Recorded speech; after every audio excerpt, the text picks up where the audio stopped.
right? So we're going to be talking about setting up a PMO, doing it in 100 days. We already had a bit of an overview about myself, so I'm going to skip that. And I am going to go ahead and just provide some context as to what a PMO is and who a PMO leader is and what do I think of when I think of a PMO, so that we can set the context in the form of the entire webinar and our discussion, right? So to me, a PMO is either a role or a department or a function within an organization that ensures that the right things are happening at the right time, in the right way, by the right people, right? And so lots of rights there, but all of that is very, very subjective to the needs of the organization, subjective to the culture, the maturity, the political climate, the expansiveness of the organization. A lot of it depends on that. We'll talk a bit about that during our session. But the goal ultimately for the PMO is that is what is happening, right? And so when I think of PMO, and if I think of it as a sandwich, and if I break it up into or slice it into three different ways, there are three distinct components that you can see. One is the functional component, which is, well, what is the function of a PMO? Is it a standard setting body around project management, or does it just set standards and also provide the governance around it to make sure that people who are following project management, who are conducting project management, who are executing that, are following the standards that we put in place? Or is it a standards and a governance setting body that also is responsible for the execution of the projects? Or is it all of these three?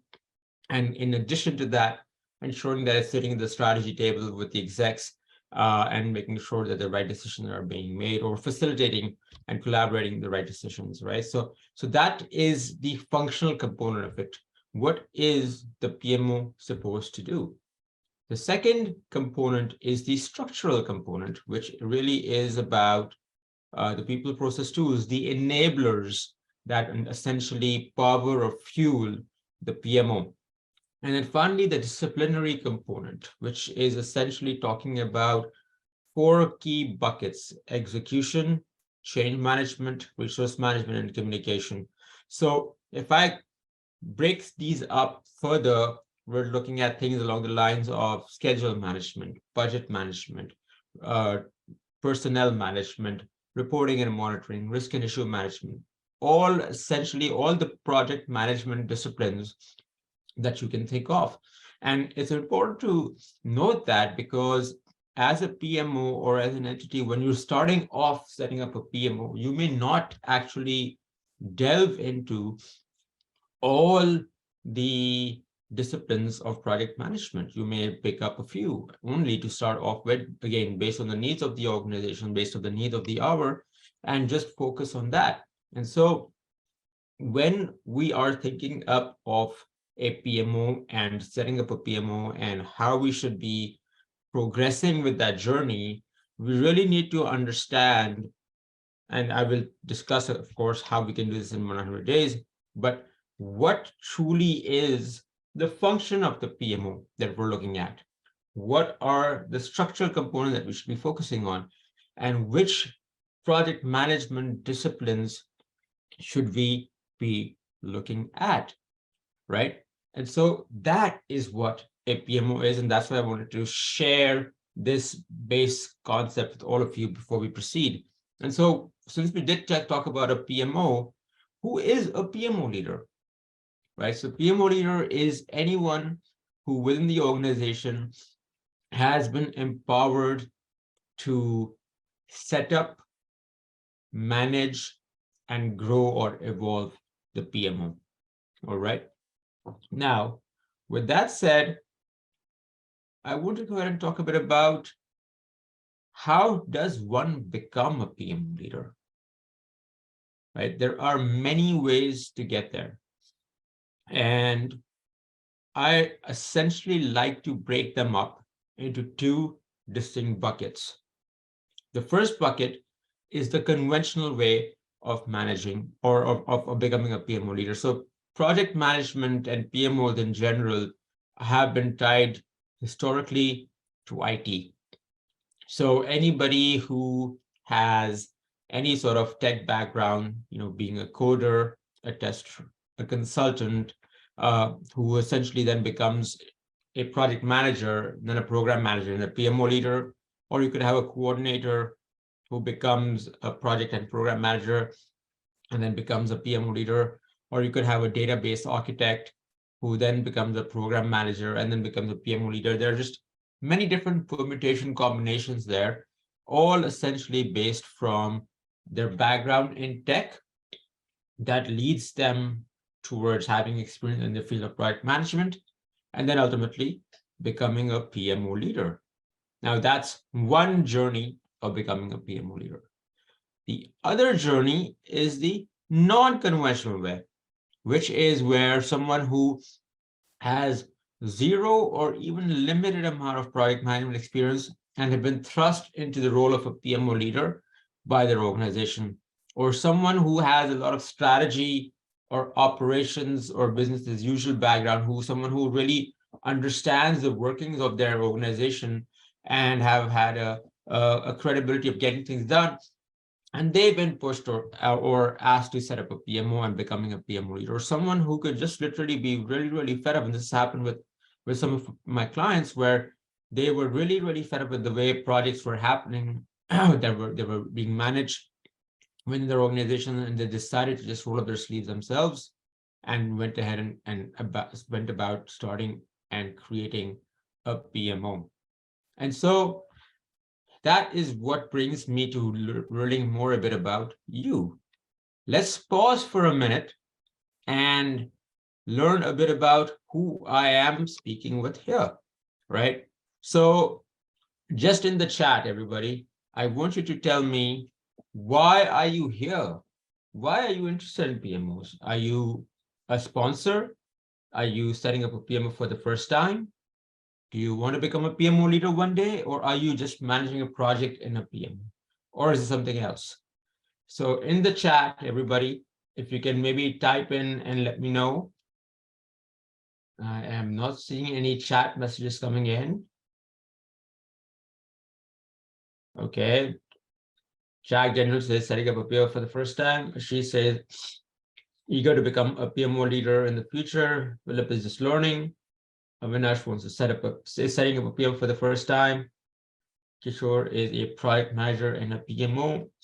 Siddharth is already working as a PMO but wants to become a PMO leader.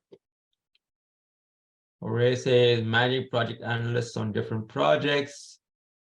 Rishtali says want to become a PMO leader. Faisal says have insight into what PMO really is.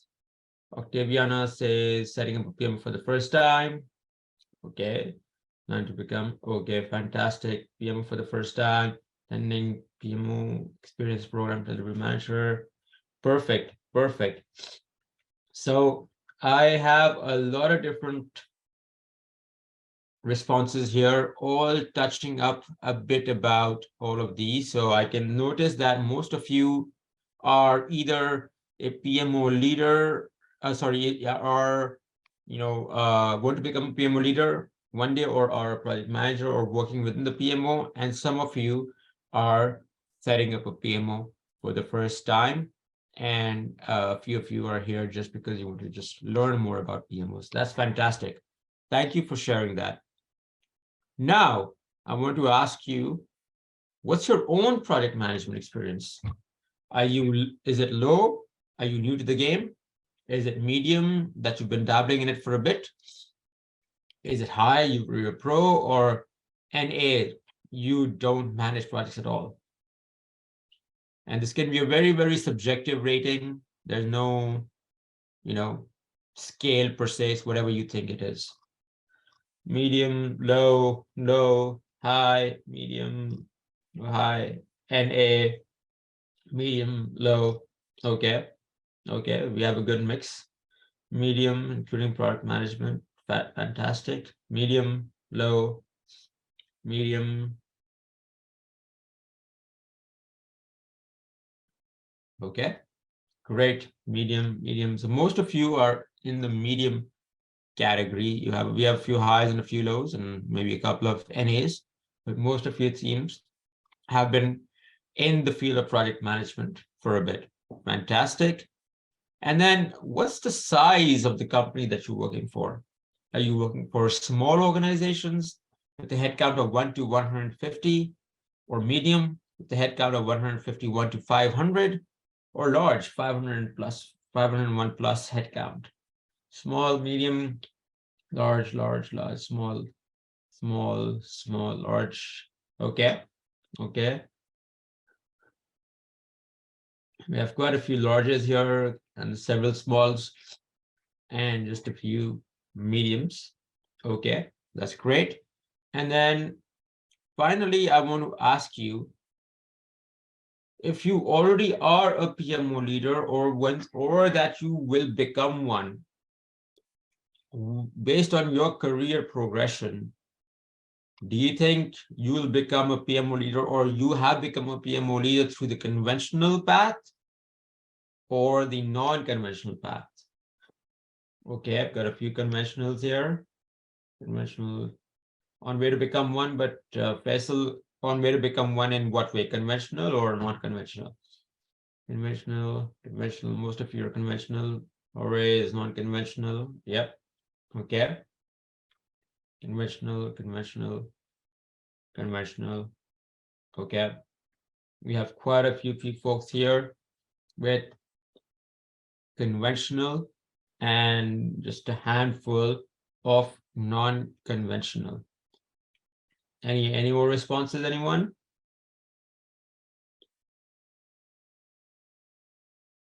Hybrid. There has to be one or the other.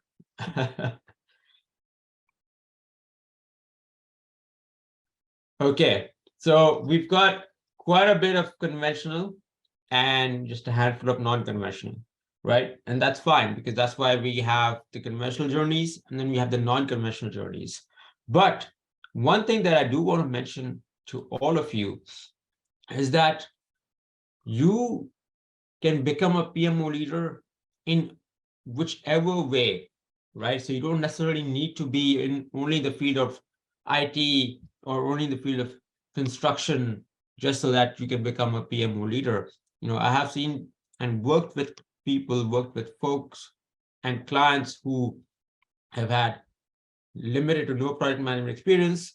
I have seen people coming in and doing a bang-up job, from going in from business analyst to becoming a PMO leader to become directors in their organizations. I've seen PMO leaders with little project management experience setting up a PMO and becoming VPs and EVPs within their organizations.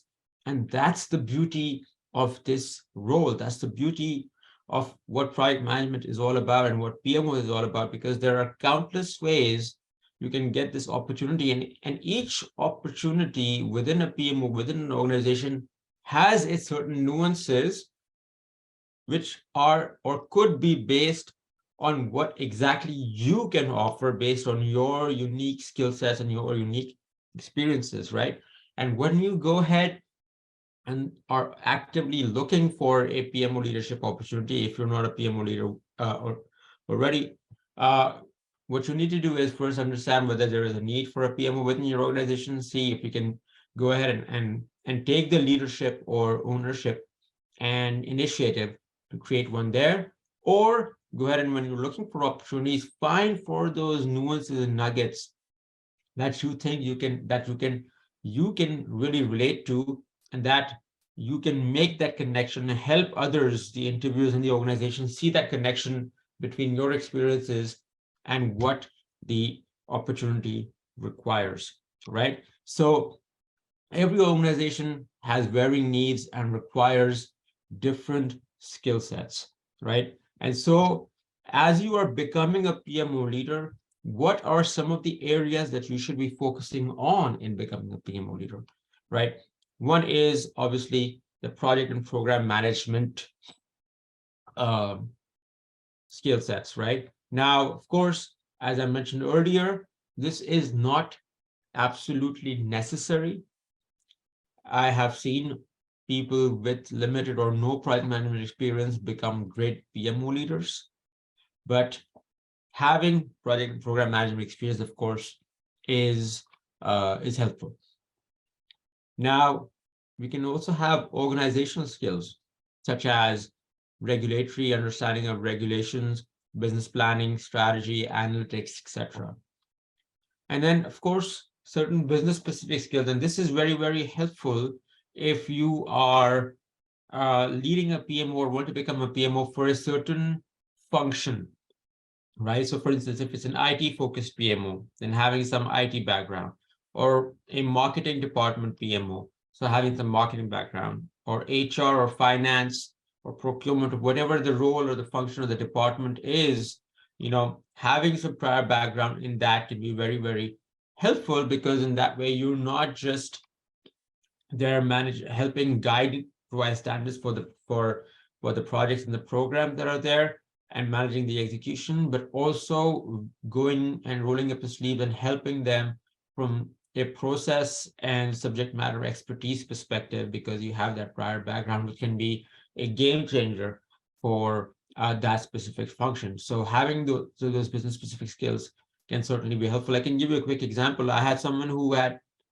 was working with, who was a senior project manager at an organization where in their past had a lot of HR project management experience, especially within the M&A or the mergers and acquisition space. And so an opportunity came about for them where a HR departmental PMO on a global scale was needed, specifically with someone who had experience in M&A type projects. And so from that perspective, she became a very, very natural fit for that opportunity, and she secured that. So just as an example of how your past background can fit the opportunity that you're looking for in terms of becoming a PMO leader. And then the final set of skills that I want to talk about, and arguably, or not arguably, but definitely the most important one, are people skills, right? Being able to to negotiate, to communicate, to present, to facilitate. All of this is extremely, extremely important. Now, one thing that I can tell you for sure, if there's an area that you think you're lacking here, this is an area that you should be picking up first, because chances are you could become a PMO leader if you don't have any of the other skills previously talked about, such as the business skills or the organizational skills, or yes, even the project management skills. But if you don't have people skills, you will definitely not get that opportunity. So if there's anything that you should be focusing on, it should be the people skills, and get those things going before you start applying or think about becoming a PMO leader. So let's say, you've gone through that situation, you've becoming a PMO leader either within the organization or at a new place. And so congratulations, that's happened. Now what? That's where the real story begins of how we start focusing on setting up a PMO, right? Now, the reality is that if you're a first-time PMO leader, if you're a PMO leader with limited or extensive project management experience, or if you are a PMO leader who's been setting up PMOs, for years, it doesn't matter. The clock starts ticking the moment you get the opportunity. And even though you're setting up a PMO for the first time, the organization is treating you as the expert in setting up a PMO. The organization is relying on you to take the initiative and guiding it along the lines of setting up a PMO. And so what you need to be doing is firstly being aware of your surroundings. What is needed, why, how, at what level of urgency, right? And do it with a very, very can-do-ish attitude. Because one of the things that PMO really suffers from is this, tag of bureaucracy, of slowing things down, right? There's a perception in people's mind over there that we need to go ahead and turn around, right? So we have to come in with our best foot forward and with a can-do attitude. And of course, that level of urgency needs to be there. And so when we bring in the awareness, we bring in the right attitude, and we bring in the urgency, that's when you know that we are ready to go. And so when we look at setting up a PMO, I want to share this roadmap with you in terms of how you can think of breaking up that journey within 100 days, right? So firstly, I want to talk a bit about why 100 days? Why 100 days? Anytime any leader gets into office, especially in the political office, their first 100 days are seen with utmost scrutiny. What steps are they taking? What actions are being done? What decisions are being made? Who is being collaborated? Where is the focus on? Because those first 100 days set the perception and the image of that leader for how the entire tenure will go for them. And so even though that may not be a specific situation for PMO leaders where everyone around them might be having that expectation, if you go ahead and bring that proactiveness to the approach of setting up a PMO and leading it that way, that is going to be appreciated tremendously and will give you that instant boost in credibility and reputation building from all the stakeholders around you, right? Now, there are 4 key phases and steps to establish and evolve a PMO. The first one is assessing maturity. The second phase is establishing a target state and defining the roadmap. The third phase is prioritizing and implementing. And the fourth phase is striving for continuous improvement. Note on the slide that I have mentioned the number of days it should take for you to be involved in a certain phase. Days 0 to 28, first phase 21 to 49, second phase 3 35 to 84, and phase 4 77 to 100 and beyond. Now, what I want to mention here specifically is that this is a guide and not a recipe. This is a guidebook and not a recipe. What does that mean? A guide is a reference point, right? A recipe is an exact step-by-step action book. This is not a step-by-step action book. This is a guide for reference. And the reason why this is a guide and not a recipe is because these number of days per phase could vary based on your situation. How big is your organization? What is its level of maturity? What is the scope of your PMO? Is it organizational focus? Is it focused on a specific region? Is it focused on a specific function?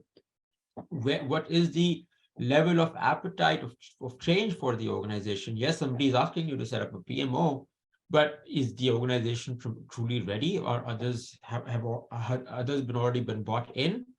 Is there already some pushback and negative perception there? What is going on with that? And that will essentially really help you determine, well, how much from this guide will you be varying, right? Now, I have helped clients get through phases 1 through 3 within 90 days, right? And then we've been focusing on phase 4 from that point onwards.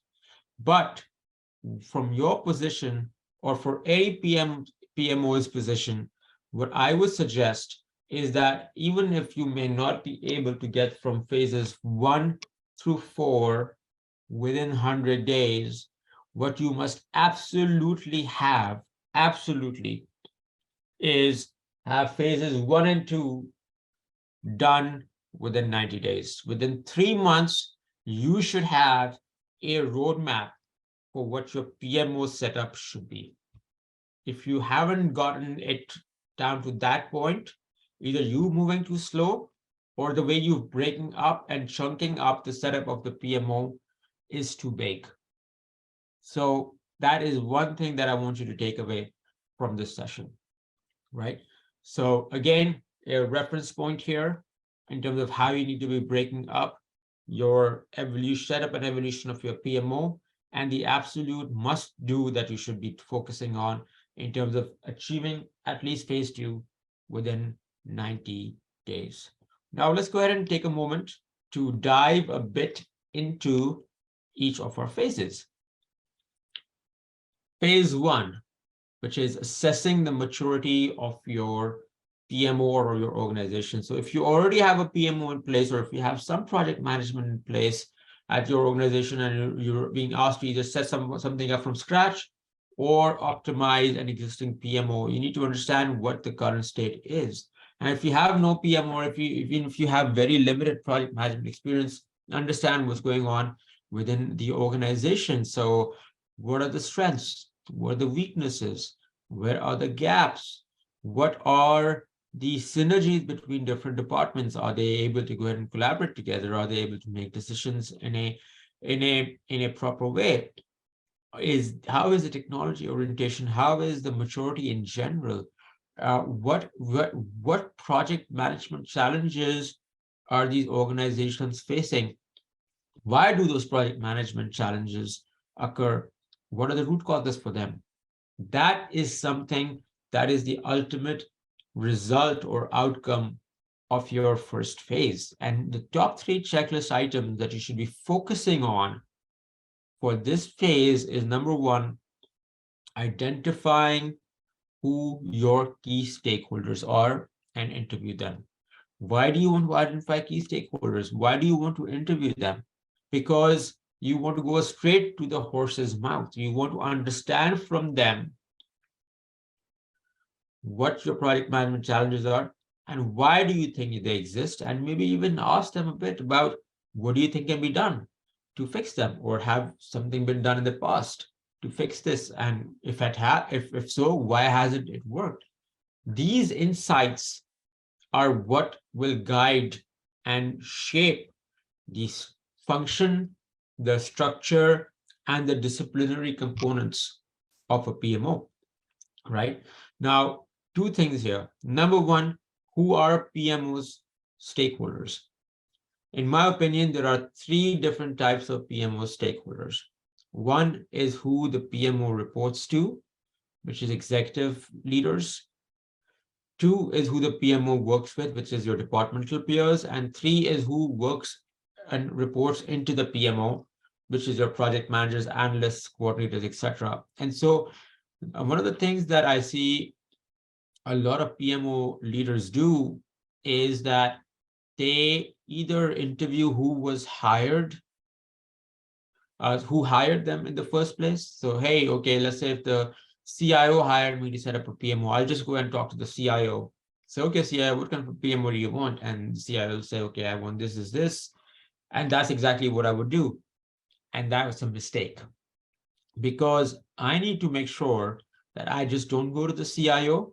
I go to all the stakeholders that I mentioned earlier, which is some members from the executive leadership team, some members who are my peers, and some members who report into me, to get a holistic view on what's going on, where the problems are, where the challenges are, and what should be done about that, right? Why do I do that? I do that because I firstly want to get a holistic view of what's going on, but more importantly, setting up a PMO is nothing but an exercise in change management. And the first thing you want to do in terms of managing change is to go ahead and involve and engage the people who the change will impact, right? And all these stakeholders that we have, that is who the change of setting up a PMO will absolutely impact. And so in order for us to make sure that they get bought into this change, we need to involve and engage them from the beginning, right? So that's something that you have to do. And what I also want you to think about is that you interview them on a one-on-one basis.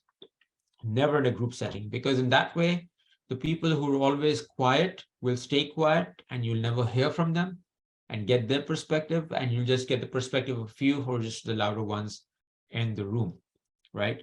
So that is something that I want you to be thinking about very, very specifically. And then the other element is let this data, let this knowledge guide you in terms of the function, structure, and disciplinary component. Especially the disciplinary component will get highly prioritized based on what you're hearing, right? There'll be teams that will emerge in terms of where the challenges are. Is it really focused on things not getting done on time? Therefore, maybe we should focus on managing schedule. Things, there is not much transparency within the organization in terms of how the projects are going. Maybe we should think a bit about reporting. People wish decisions were made in a timely manner where enough data was provided to them. Maybe a focus on risk and issue management, right? And I've seen this where certain organizations have or want an immediate focus on some disciplines first and then the others later. So for instance, one of my clients told me, Hussain, I don't care how much money I spend on the projects, as long as our projects get done on time, because we have 50 projects sitting on the docket and none of them are getting done on time. And so for me, that was an indicator that I had to prioritize schedule management on the top and not even consider financial management at all, right? So some major takeaways for all of you there. So in identifying key stakeholders and interviewing them, one of the biggest top checklist items in phase one. Here, as you go about understanding what the needs of the organization are, you may also feel and realize, maybe there might be certain projects you can do right now while setting up a PMO, or you may need other folks such as schedulers or analysts to help you with reporting, or other project managers in terms of leading and managing some of these projects. And so understanding what your needs are and assessing your resourcing needs for the PMO could be something that you could be thinking about in the first phase as well, and what kind of hiring you should be focusing on. And then when you go ahead and understand people's challenges from a project management perspective in the first phase, you can also identify, well, what are some of the things that I can really do and get done quickly within the first 100 days. So for instance, you may hear things along the lines of, oh, Hussain, I don't even have a list of projects. I don't even know what that is. Even providing them with a list of projects that whole portfolio look can be a massive boost. Or saying, I would love to get a better sense of reporting. Maybe create a basic dashboard that's not being used or created.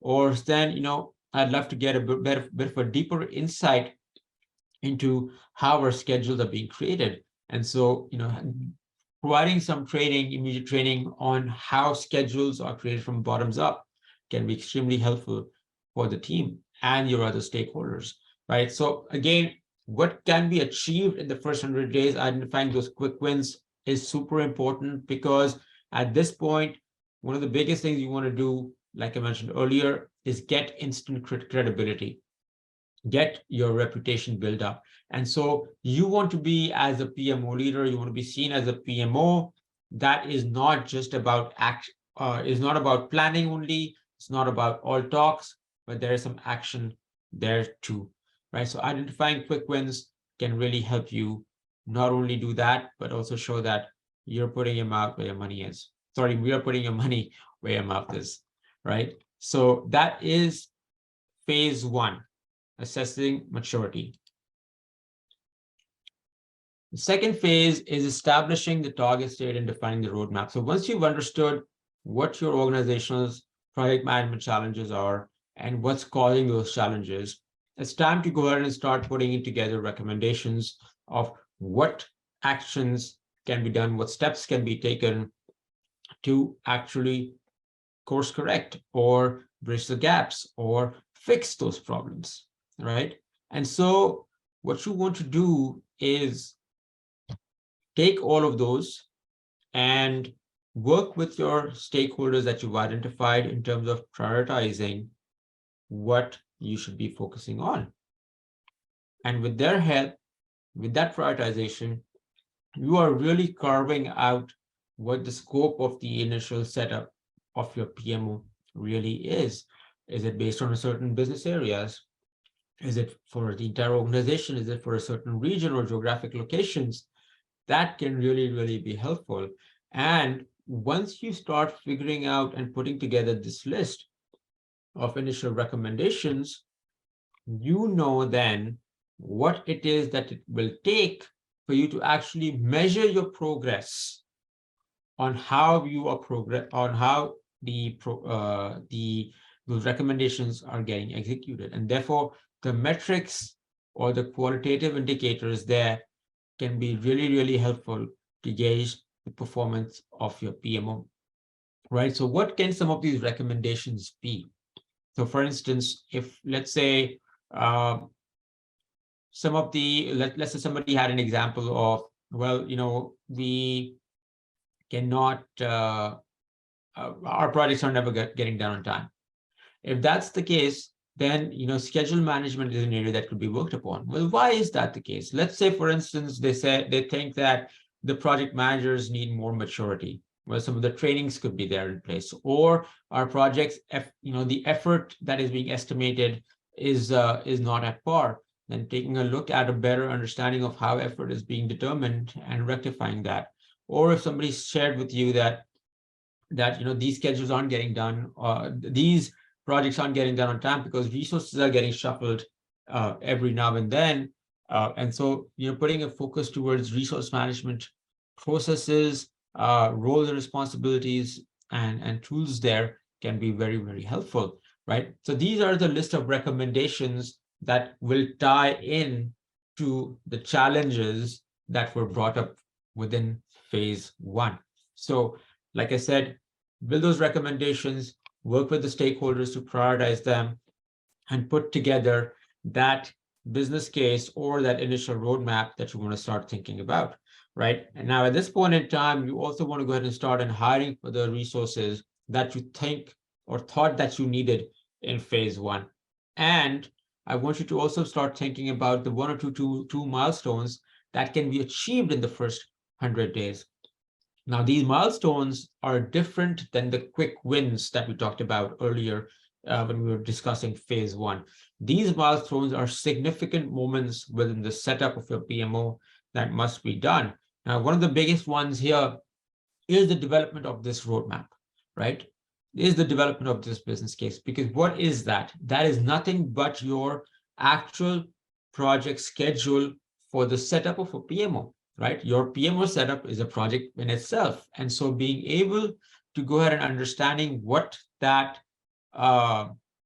setup looks like, what that schedule and plan looks like is monumental. And you're, again, not doing that in a vacuum. You're doing that based on the holistic view of what's happening, involving the stakeholders, engaging them, informing them, getting their feedback and advice. And so they're really getting warmed up with this PMO that is about to come and getting excited about what are the things it can really help them solve and unpack the power that comes with it, right? So that is something that you really need to be focusing on.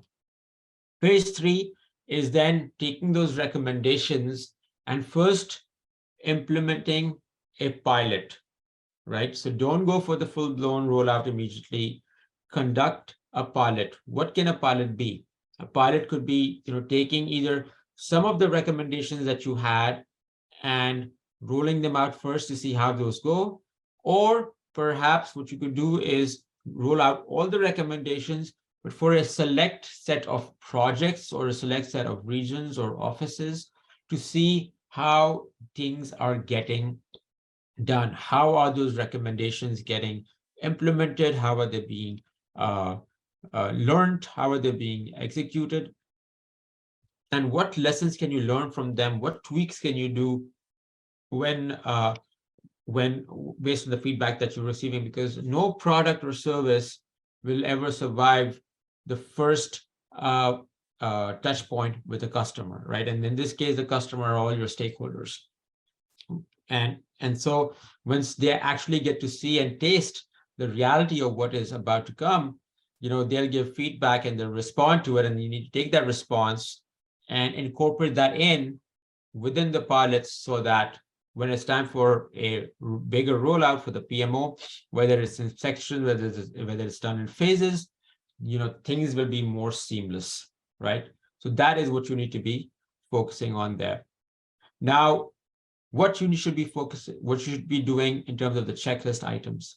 Now, in addition to conducting the lessons learned from the pilot that I already talked about, doing roadshows across the organization. So for instance, if you were to go ahead and roll this out department by department by department, or office by office by office, you should be going ahead and sharing with them very, very specifically what pain points that these departments, that these offices, that the stakeholders within these areas that essentially represented them talk about, and tie them to that specific conversation. So for instance, if I went to the tech IT department and I had heard a lot of the IT department talk about risks and issue management related challenges, I would really focus within my roadshow as to, hey, everybody, remember we talked about project management challenges, and one thing that we overwhelmingly heard from all of you was that risk and issues management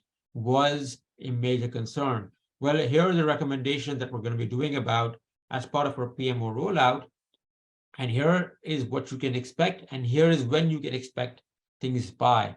And so customizing your roadshows based on those specific audiences will really be helpful in securing and locking that buy-in from these organizations, because they will now view as the PMO as not as an entity, as someone who is just telling them what to do, but they will start viewing and perceiving you as an entity that is there to help them rid them of their project management challenges.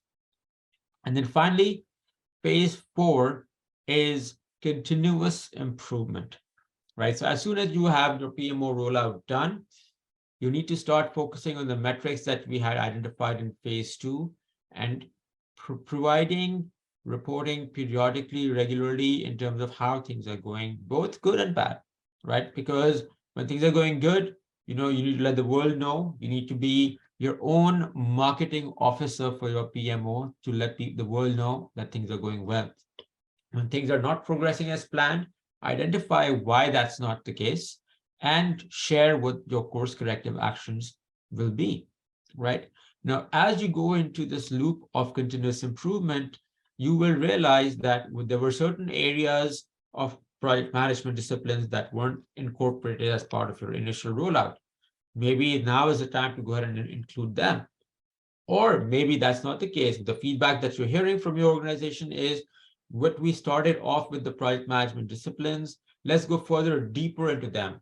So let's go ahead and become even better. Perhaps implement a better tool, perhaps identify and optimize our processes even more, perhaps incorporate a greater level of maturity in terms of how we are managing schedules, or monitoring risks, or managing the budget, etc.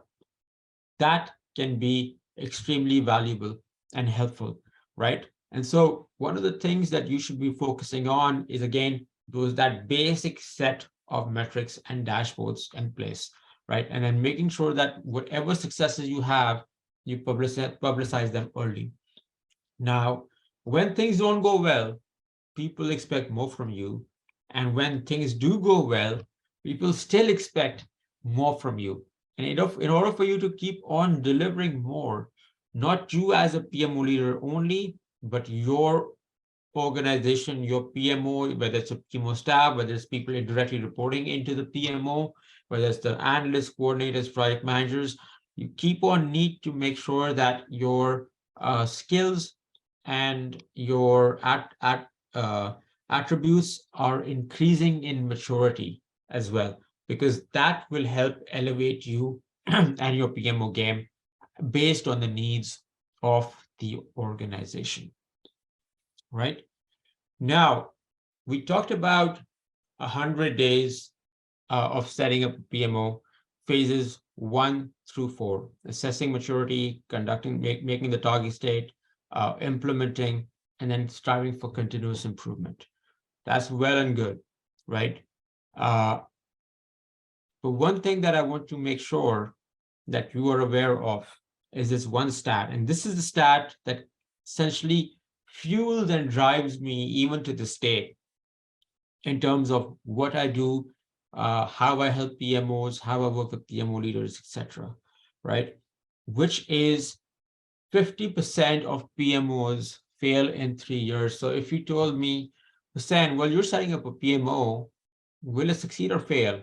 I could literally flip a coin and say, heads, it's going to succeed, tails, it's going to fail, right?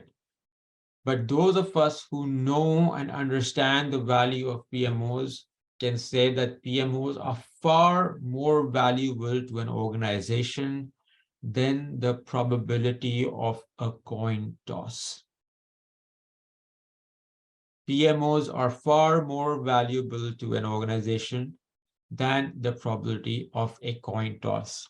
Now, the approach that we talked about, the 100-day approach, is seeped in the concept of change management, which is exactly what is needed to minimize your risk of failure.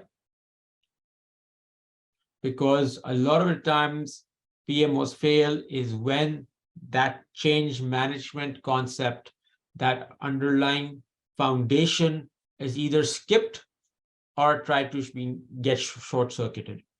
You try to jump hoops through that, things won't work out, okay? And what I want to go ahead and share with you are 3 common reasons why PMOs fail and what you can do to overcome that, right? And you'll notice that all of them are essentially seeped in the concepts of change management. So the first common reason is lack of executive buy-in. The executives haven't been fully bought into what a PMO is, what it does, why it should exist, how will it help the organization, and why are we spending money on it, right? Because, truth be told, initially, the PMO will be a cost center. People are paying, the organization is paying the PMO leader, is paying some of the entities that you will be hiring, is paying the project managers, etc. Is going to be paying for whatever things that you need. Why? Right? So understanding what are the rationale, the reasons that executives are not buying into it is important first before you can tackle this one. Is it because they just don't know what a PMO is? Is it because they have a different perception? Is it because somebody didn't tell them about it? Is it because they are being fueled by prior bad experiences of PMOs? What is it? So tackling this one based on that is important. And so either educating PMOs, executives on what the PMOs are, what they can do, and how specifically this organization, this PMO can help, this organization will be helpful, right? Or you can align your PMO's influence to the responsibilities and needs of the organization, right?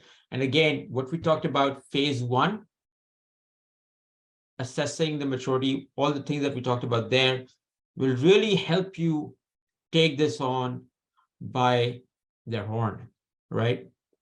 Because what you're doing fundamentally when you're meeting with some of these executives is building relationships. They will get to know you and they need to buy into you before they can buy into your ideas. And so you will start developing that solid reputation and relationship with them.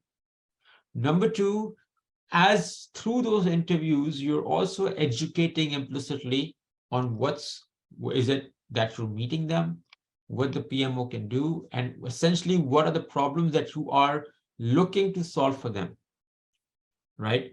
And that will tell them essentially what's in it for them, right? They may not need to understand every nook and cranny of what a PMO does, as long as they have been bought into that, hey, I have these one or two problems that this can help me solve, and I'm good with that, right? So that is what you need to do to overcome lack of executive buy-in. Number two is perception of slowdown and red tape, right? This is there. We have a lot of situations where PMOs are being thought of as a dinosaur that will just, be very, very slow, include a lot of processes, put in a lot of guardrails, a lot of toll gates that will just slow things down. Things are going to be very bureaucratic, and it's not just going to be fun at all working in that environment. And so what you want to do initially is just make sure that whatever you are doing, whether it's in templates, whether it's in explanations, you are talking in normal talk and not in project management talk, because people who don't have much project management experience will just not understand. You also want to make sure that you bend backwards, that to ensure that your processes fit within the organizational culture.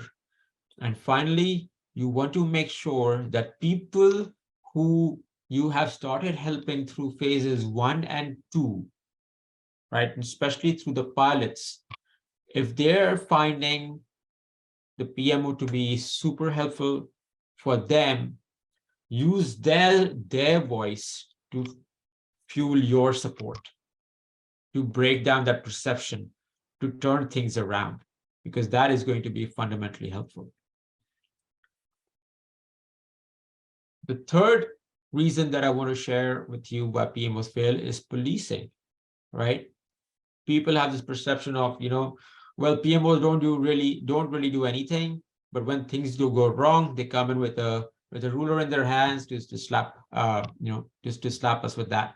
And so what you want to do is you want to be focusing on standards and governance, yes, but initially the focus should be on just getting things done, right? Because the reason why PMOs generally are brought into place as well is yes, there is a bit of chaos, but also because things just aren't getting done. So first you want to focus on things getting done, then you want to get focused on things getting done consistently, then you want to focus on things getting done consistently and efficiently, in that order. You can't expect the organization to start running when it hasn't even started crawling, right? And so going in with that flexible approach of governance, adding in a few elements of audit along the way, but bringing in that early focus on getting things done only, and then focusing towards consistency and efficiency is going to be your key to success in bypassing this common reason for PMO failure. And finally, I want to finish it up by sharing a few tips for boosting your chances of success of setting up a PMO. So the first tip is having the mindset of being a servant leader. That is, you add value to your leadership, but at the same time, you are making sure that you are there in your project management team's corner to help get things done. Now, one of the biggest reasons why PM may not be able to be as effective or as efficient in their job and why you are there is because they have been unable to bring in the power, bring in the voice, bring in the gravitas to remove the roadblocks that are in their way. And so you need to be making sure that that's the case, right? That is also important for you because your PMO setup roadmap can be extremely glorious. It would look amazing on paper, but it's your PMs that are sitting on the front line, that are the key to executing your roadmap. And if you're not in their corner, no matter how amazing your PMO setup roadmap is, no matter how much executive buy-in you've gotten, the execution of that will not be pristine, which makes the roadmap worthless. Second tip is keep on learning, whether it's learning on the job, whether it's going outside, finding mentors and coaches, whether it's through blogs, podcasts, books, courses. keep on learning, because like I mentioned earlier, in terms of improving, striving for continuous improvement, you need to go ahead and grow yourself and encourage your team to grow, so that as a result, the PMO itself can evolve into the entity that the organization needs it to be. And then finally, deliver and assemble the right staff. Assemble the staff that complements each other, that complements you. What are your strengths? Remember, we talked about awareness at the very beginning. What are your strengths? What are your weaknesses? And what kind of team can you assemble that will complement your power, so that as a unit of a PMO, you can truly be powerful? You need to find folks who understand the company well. You need to find folks that understand the system well. You need to find folks that understand the metrics involved and can translate the data into the information. And finally, you need the folks who buy into the vision of the PMO that you want to be, can deliver the pilot and be champions for it. All right. So these are the 3 quick tips for success. Now, before we go into Q&A and wrap it up, I want to hear from all of you in the chat again. We shared a lot here. Tell me one action that you can take, whether it's you becoming a PMO leader, you setting up a PMO for the first time, you want to become a PMO leader. What is one thing that you've learned from today that you will take action on starting this week? In the chat, please. If a few of you can share, that would be wonderful.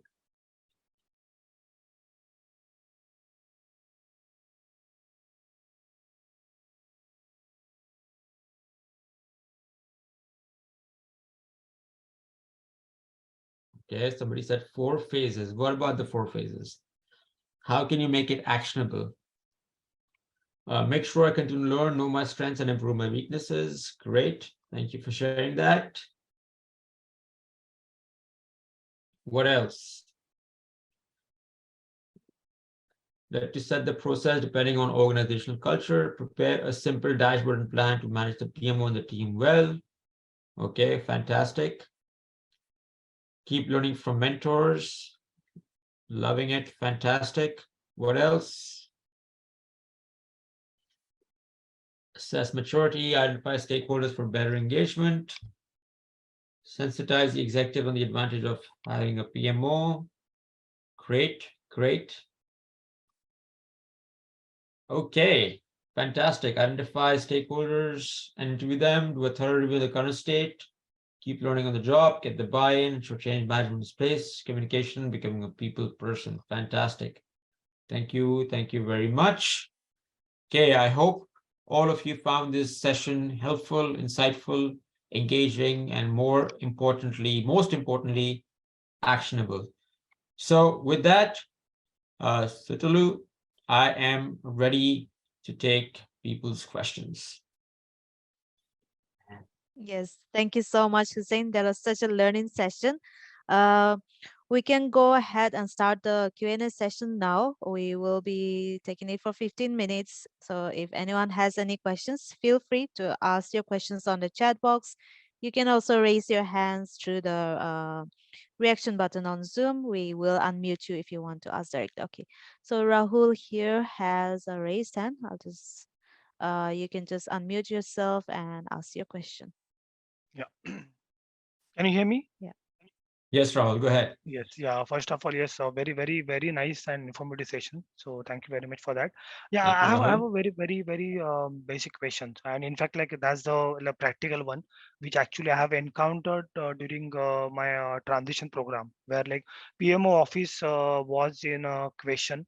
So I think in this 100 days of program, I wish like this would have been at that particular point in time or before the transition.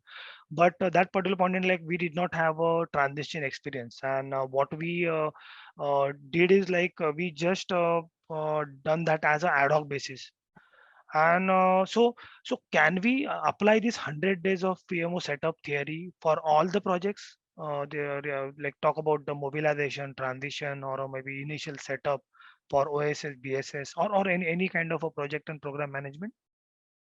Well, the ultimate goal, Rahul, that's a great question, and thank you for asking. The ultimate goal here for this roadmap is to remove that, ad hoc element and put a plan in place, right? Now, the whole point of having program management, etc., is to having programs that breaking them into multiple phases, into projects or phases, and having plans for each of them going bottoms up, right? Mhm. Now, specifically around transitions, program and PMO setups, I think having 100 targets of at least having a plan set up is something that can be very, very vital and fruitful. So yes, that can be applied over there. Okay, and then again, like the consecutive question about this. So now I think all the deliveries are in agile mode. And initially, when we actually thought of setting up a PMO, that was in a like orthodox waterfall model. So can this PMO, like, will there be a agile PMO kind of methodology also can be, or maybe as a different version can be introduced? So my experience with this is that when we talk about agile a lot, but here what we need more than agile is agility, which means to be able to move fast, to be able to move nimbly. The process that we talked about, Rahul, really talks about that, right? Because Mhm. we're not saying we want to go ahead and create a big bang version of a PMO. We want to focus initially on understanding what are the core needs for the organization. And then when we're looking at the recommendations and prioritizing it in terms of the pilot and the initial rollouts or phases, we are doing it in a little bit of chunks, right? And Okay. through those chunks, your initial set of recommendations could change. Through those pilots and chunks, you could learn things within little implementations that can help impact your rollouts much in the future. So you are moving quickly with this approach, and based on the needs of the organization, which is exactly what agility really is, right? Okay. So that is what you need to be focused on with this. Yeah, yeah, and then we can develop a, let's say, PMO backlog also, just like the product backlog. Correct, Hussein? Exactly. That's exactly right. Right. So Okay. that all is part of phase 4, which is striving for continuous improvement, right? Yep. Because the reality is for the first 3 phases, everybody will start having a very, very keen eye on what you're doing. But once you've implemented the PMO and everybody understands that's the case, and they're seeing the results that all this work is producing, they will put a lot of onus and credibility onto you. And so just like a product backlog, you can have your own PMO backlog and keep on prioritizing things based on, either what you're hearing, or even, taking some executive decisions on your own, or working collaboratively with your PMO team to figure that out. But yes, whether it's in terms of going broader in terms of the impact of the PMO, or even becoming better at what you're doing by going deeper, is what your backlog will really help you with. Thank you. Thank you very much. Yeah, Great questions, that Rahul. really helped. Thank you very much. Thank you. You're Great. most welcome. Thank you, Rahul. So we have some questions on the chat box. This is by Mohammed. What is the good PMO maturity assessment framework? This entire process that I talked about is the method or approach of how to conduct the maturity. In terms of a framework that I would suggest, I know there are quite a few frameworks out there. I have actually boiled it down into 3 distinct uh, categories. It's nascent, maturing, and expert. And for that, I have also broken down into what the functional attributes should be for a PMO, what are the structural attributes for the PMO, and what the disciplinary attributes are as well. If you are interested in learning more about that, and honestly, I've really just dumbed it down onto one slide, because that is what really helps people move quickly in that situation, I would suggest you send me an email asking me for it, and I'll send that over to you as well. All right. So, RT is asking, will you be sharing live case studies and experience? Sorry, sharing live case studies and experience. I would Yes. love for the question to be a bit more specific. I did pepper in quite a few examples through the session. Mhm. So is there a specific question in there that I can help Okay. answer? Yeah. So RT can reach out later if you want to be more specific. Here is a question by Ashish. He asks, can we have a PMO setup done without any documentation to reduce overhead costs? I don't think that you can totally bypass not having any documentation, but you can certainly clamp down on the number of documents that you need, because uh, the overhead can be a bit of a challenge, and not only in terms of a challenge in terms of what you should be producing, because I think there is no issue in for us to be able to produce those documents, but the more challenge is for the organization to be able to understand, accept, and digest and apply it where things become challenging, right? And so the project management office, PMO, is not just about, creating tools and templates and then just letting people, use whatever they want to. No, it's about essentially guiding the organization through that path so that you are the leader and they're following you, right? And so one of the things that I suggest is only based on the needs of your organization. Craft what the life cycle of a project management is, right? Based on the need of your organization, have 2 to 3 documents that you would suggest or even create templates for each phase of the project management life cycle, and have only one of those documents be a toll gate requirement, which basically means that if you need to progress from one phase to the next phase in the project management lifecycle, the stakeholders need to review or need to approve one document that will take you from one to the other. So for instance, an example of a life cycle could be, uh, initiate, plan, execute, close, right?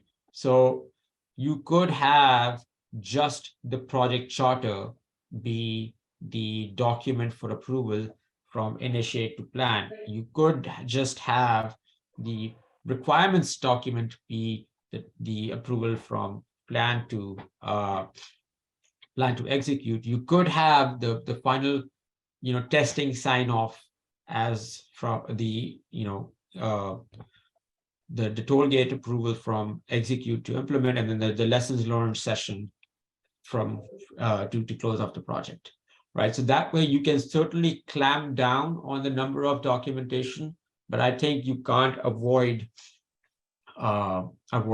skipping documents altogether. And even with these documents, they don't have to be exhaustive or massive. They can be, a few pages long, or again, depending on what the organization needs, you can simplify these as well.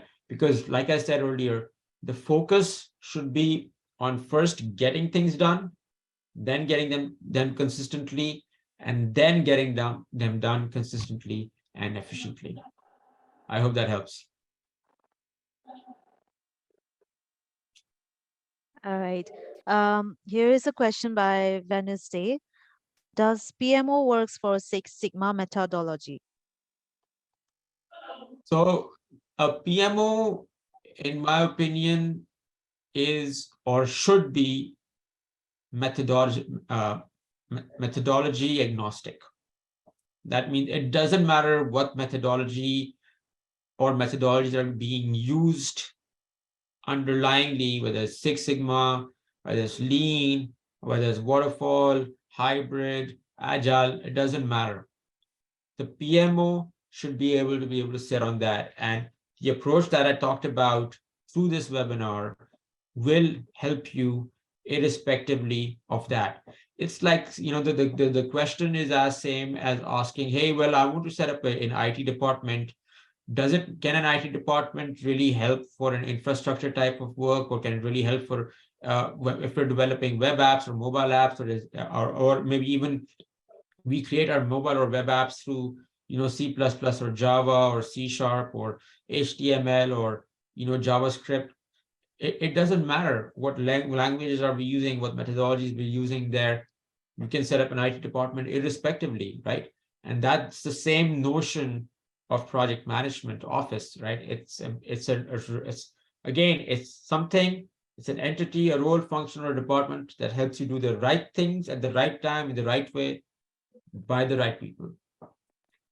The hows over there become an underlying it's sort of an irrespective component there, right? So PMOs can sit on top of whatever methodology that you're using. Okay, we are running out of time, so we will take this question as the last question for today. This is by Jayant. I am a beginner and heard about Prince 2, Agile, and now PMO. Can you please elucidate some directions on both programs? What is difference and which one will be helpful? Well, Prince 2 and Agile, Prince 2 is a certification or a methodology that's primarily used in Europe and other places in the world in terms of how projects should be managed, right? It is akin to the CAPM and PMP certificates in terms of how projects should be managed.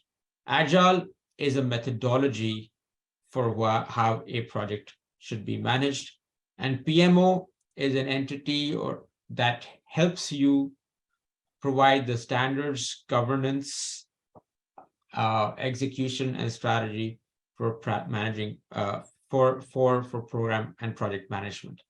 Now, if you are new to the field of project management and if you want to manage projects, then you should be focusing on Prince 2, because that will help you tackle Agile, waterfall, irrespective of the methodologies, or the PMP.